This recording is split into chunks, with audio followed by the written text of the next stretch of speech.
굴절은 봐봐. 이게 빛이야. 광선이라는 말은 빛이야, 빛. 빛이 공기 중을 갈 때를 상상해봐. 빛이 공기 중을 슝 가고 있어. 그러다가 물을 만나. 물 속으로 빛이, 공기 중을 가던 빛이 물 속으로 들어가는 상황이거든. 그러면 이런 일이 발생해. 빛이 공기 중에서는 속력이 더 빨라. 근데 물 속에 들어가면 속력이 빨라질 것 같아, 느려질 것 같아? 느릴 것 같지? 맞아, 느려집니다. 속력이 느려져. 빛의 속력이 느려져. 좀 어려운 말로는 속력의 차이가 발생해. 속력의 차이가 발생하면, 자, 빛이 속력이 차이가 발생하면 꺾입니다. 이 꺾이는 현상을 굴절된다, 굴절이라고 표현해요. 굴절이라고 표현합니다. 그러면 도대체 어느 방향으로 꺾이냐? 봐봐. 빛이 이렇게 오다가 이렇게 꺾일 수도 있고요. 또는 빛이 오다가 이렇게 꺾일 수도 있잖아. 그치? 근데 왜 이쪽 방향으로 꺾였냐는 거야. 책에서 설명하지 않는데 굴절도 원리가 있어. 굴절의 원리. 자, 잘 봐. 굴절의 원리야. 빛이 만약에 오다가 전혀 굴절하지 않았다면 이렇게 직진하겠죠. 맞아요?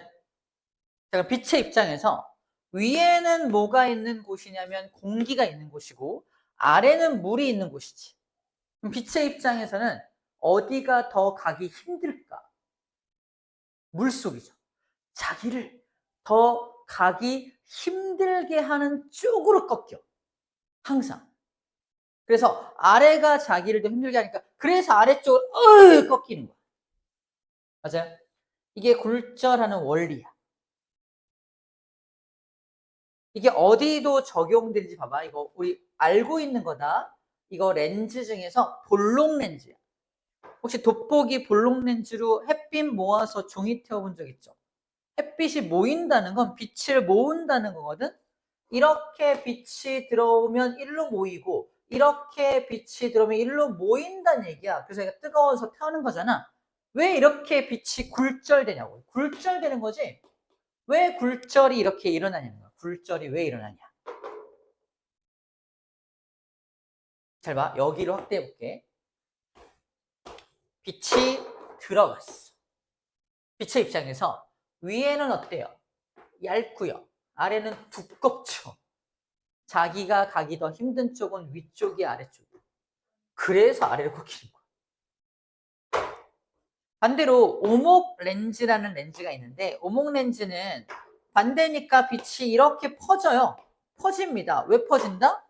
또 여기 확대해 볼게요. 확대하면 이렇게 아이고 이렇게 돼 있잖아. 빛이 들어왔어. 위에는 두껍고 아래는 얇아. 어디가 자기가 하기 힘들어? 두꺼워져. 그래서 위로 꺾인다니까. 다 굴절의 원리가 다 적용되고 있는 거야. 이해되죠? 당근이래. 다 적용되고 있는 거야. 응? 굴절의 원리가 모두 적용되고 있다.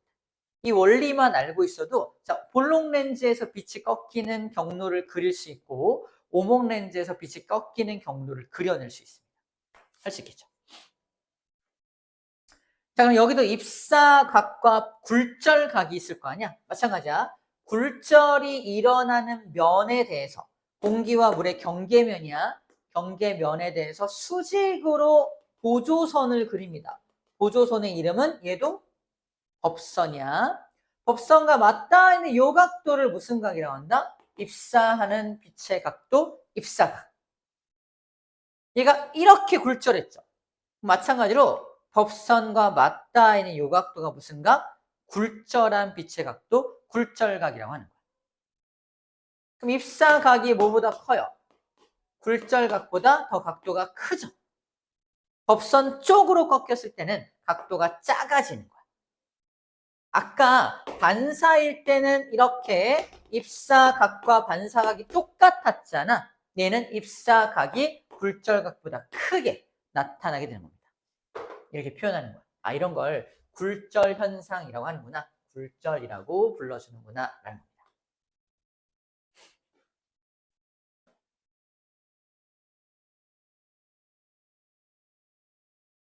거꾸로 물속에서 빛을 쏘는 경우도 있어.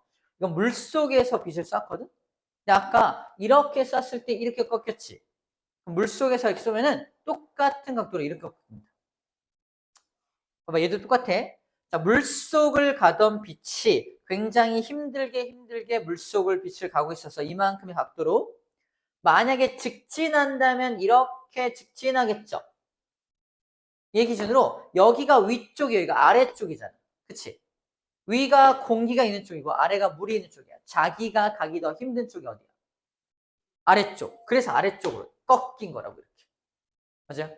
아까 굴절의 원리를 그대로 적용할 수 있습니다. 굴절의 원리를 그대로 적용해서 얘가 왜 이쪽 방향으로 오른쪽이 아니라 왜 직진 방향에 대해서 왼쪽으로 꺾이고 있는지에 대해서 이것도 설명이 가능하다는 거예요. 마찬가지로 법선과 맞닿는 요각도를 입사각이라고 하고 법선과 맞닿는 요각도를 굴절각이라고 하죠. 물속에서 공기 쪽으로 쐈을 때는 입사각보다 오히려 굴절각이 커지는 그림이 그려지게 돼요. 이런 그림들만 이렇게 잘 그릴 수 있으면 각도 비교하는 건 뭐 크게 어렵지 않을 겁니다. 그림을 잘 그릴 수 있냐 없냐가 이제 관건이 되겠죠. 자, 굴절 현상에 대해서는 충분히 본 것 같아요. 굴절 때문에 나타나는 또 다른 우리 일상생활에 나타나는 현상들입니다. 자, 컵 속에 동전이 들어있는데 물을 꿀꿀꿀꿀꿀 부으면은 동전이 위로 떠오르는 것처럼 보입니다. 이런 거 해본 적 없죠?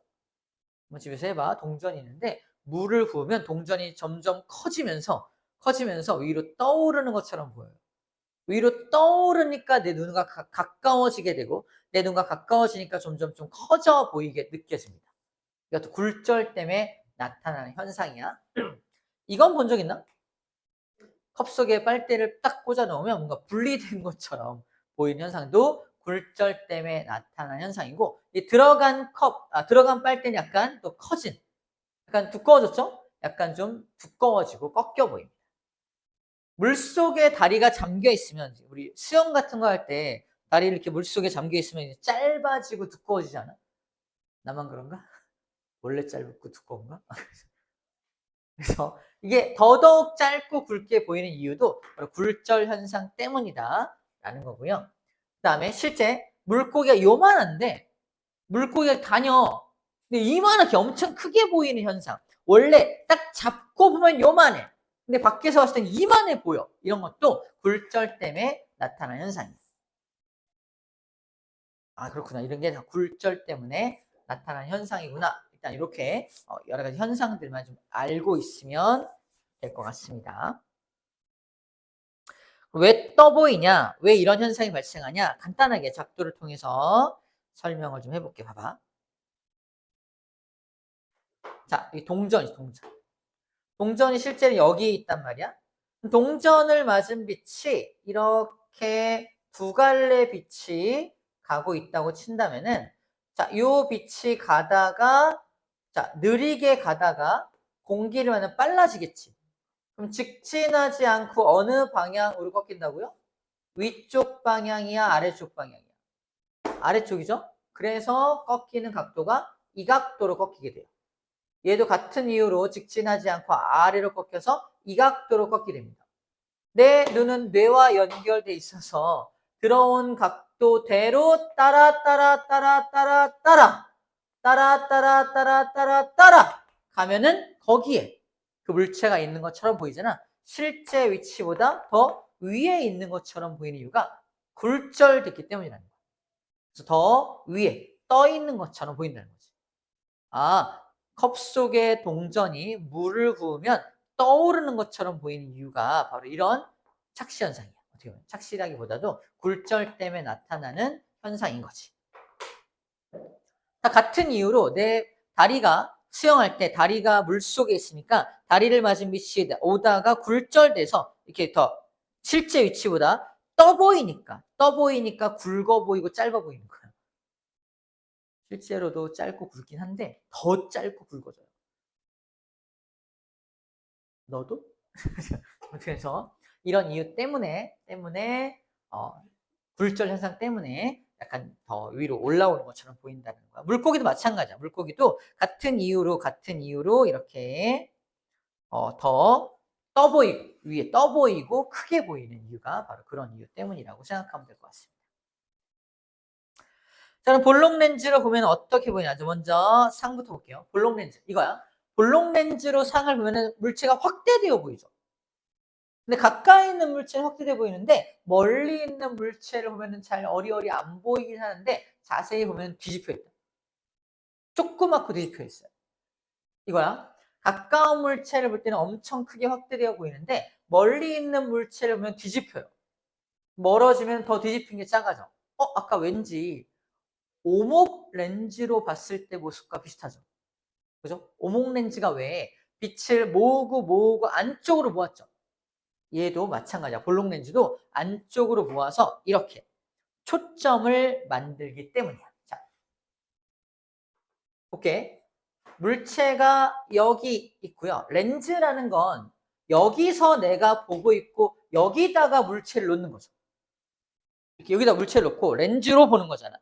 그림을 잘 그려야 돼. 그래서 이 사람을 맞은 머리를 맞은 빛이 이렇게 내 눈으로 들어오고 다리를 맞은 빛이 이렇게 들어오니까 얘는 뇌하고 연결되면 어떻게 돼?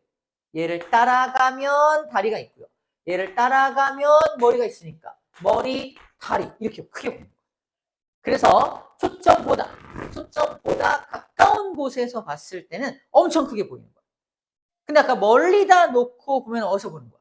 여기서 보는 거야. 여기서 보게 되면 어떻게 된다?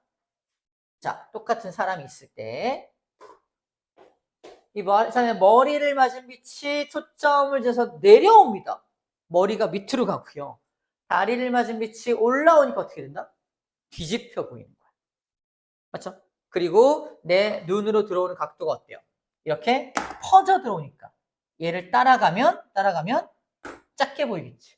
퍼져 들어온 걸 따라 거꾸로 따라 가면은 조그만 물체로 보이는 거니까. 그래서 멀리 놓고 보면은 볼록 렌즈로 멀리 놓고 보면은 크기가 작아지고 뒤집혀 버린다. 초점이 있냐 없냐가 되게 중요하죠. 가까운 곳에서 본다는 건 여기 초점 안에서 본다는 뜻이고 먼 곳에서 본다는 건 초점 바깥에서 본다는 뜻입니다. 이게 조금 어려워 지금. 이렇게 그림을 여기 있을 때 눈이 여기 있을 때 빛이 모여 들어오네. 크게 보이겠네.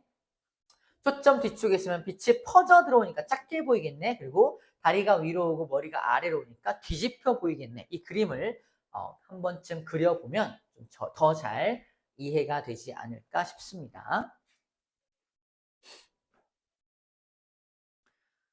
자, 이제 오목 렌즈도 볼게요. 오목 렌즈. 오목 렌즈는 우리가 어디서 쓰는지 잘 모르겠는데 이걸 이제 돋보기라고 하잖아. 볼록 렌즈를. 근데 오목 렌즈는 졸보기라고 해요. 졸보기. 오목 렌즈 쓰는구나. 우리가 쓰는 안경, 쌤이 쓰는 안경이 바로 이런 오목 렌즈예요. 오목 렌즈. 볼록 렌즈 아니고. 볼록 렌즈는 이제 할머니, 할아버지가 쓰는 돋보기 안경이 볼록 렌즈고 젊은 사람들이 쓰는 안경들은 이제 오목 렌즈를 씁니다. 오목 렌즈 쓰면은 상이 뒤집히지 않아요. 그러니까 이제 안경으로 쓸 수가 있겠죠. 뒤집히지 않고요. 가까울 때는 약간 작아져. 약간 작아지고 조금씩 작아지는 경향이 보이긴 하는데 뒤집히지는 않게 됩니다. 자, 그런 이유가 뭐냐면 이거예요. 봐봐. 자, 물체가 여기에 있습니다. 나는 여기서 보는 거죠. 여기서 보는 거야. 이렇게 보는 건데 이 사람 머리를 맞은 빛이 퍼져서 들어오고요. 다리를 맞은 빛은 일로 퍼지니까 뇌하고 연결되어 있는 난 어떻게 돼요? 이걸 따라가면 머리가 여기 있고요. 여기를 따라가면 다리가 여기 있으니까 물체가 조그맣게 보이는 겁니다. 하지만 머리는 위로, 다리는 아래로만 오니까 뒤집히지는 않겠죠? 그래서 물체가 작게 보이긴 하지만 뒤집혀 보이지는 않는다라고 얘기하는 겁니다.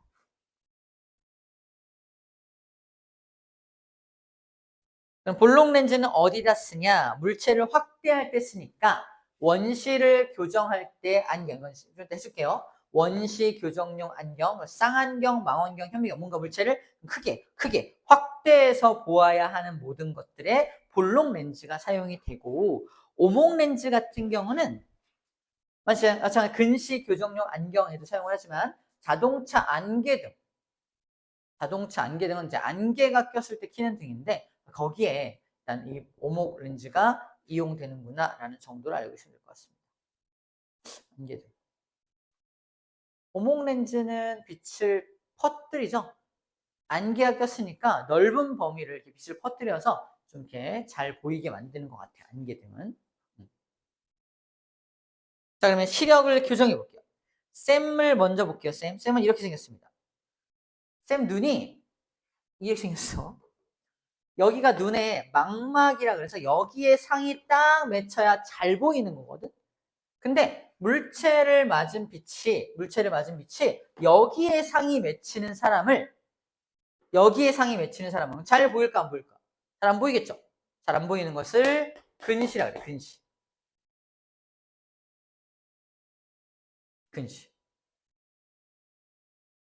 이 사람은 어떻게 해야 잘 보일까? 이 상을 뒤로 밀어야 잘 보이겠지. 밀기 위해서 원래는 이렇게 들어오던 빛을, 그러니까 이게 점선으로 들어오던 빛이었는데 오목 렌즈를 이용해서 약간 퍼뜨려서 눈에다 넣어주면 약간 뒤에 상이 맺히게 할 수 있겠지. 그래서 약간 내 눈에 들어오는 빛을 살짝 퍼뜨릴 수 있는 렌즈, 오목 렌즈로 교정을 하는 거야. 그래서 근시인 사람들은 오목 렌즈를 껴서 잘 보이게 만드는 거지. 이 거리가 얼마인지 이거를 이제 측정하고 계산해서 이 도수를 맞춰주는 사람들이 안경사들이 막 검사를 막 하거든. 안경사들이 이 거리 막 검사해서 얼마만큼 밀지를 검사하는 거야. 암기법은 오목 렌즈를 끼면 근시다라고 암기해야 되고요. 여기 수정체 있죠. 수정체라고 하는 이 돋보기 같은 역할을 하는 요것과 요 초점 사이의 간격이 어때요? 되게 짧죠? 짧으니까 가까우니까 근시다. 그림만 보고도 이거 여기 상 맺히니까 근시네요 라고 암기해도 돼요. 근시예요. 그 딱 봐도 근시네요. 저 뒤로 밀어야 되네요. 이렇게 되는 거지. 원시 그림하고 비교해 볼게요. 원시는 그림 보면은 반대야.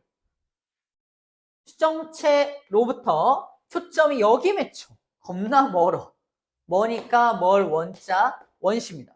이 사람은 여기 상이 맺혀야 잘 보이는데 여기 맺히니까 잘 보여 안 보여? 안 보이죠? 앞으로 상을 당겨줘야 됩니다.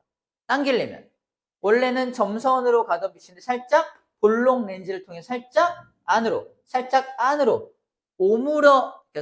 모아서 빛을 넣어주면 조금 안으로 당길 수 있겠죠. 그래서 볼록 렌즈로 교정을 하는 거예요. 이해가 되죠?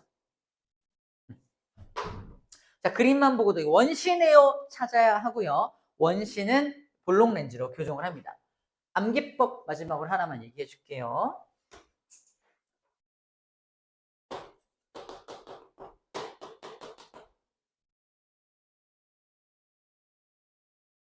돋보기를 사용하는 건 돋보기가 볼록이죠.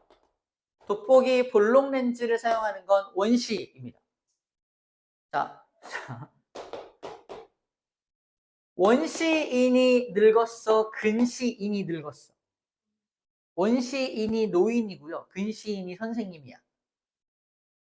원시인들이 쓰는 안경은 돋보기인 거죠. 그래서 원시가 돋보기로 교정하는구나 라고 암기하면 돼요.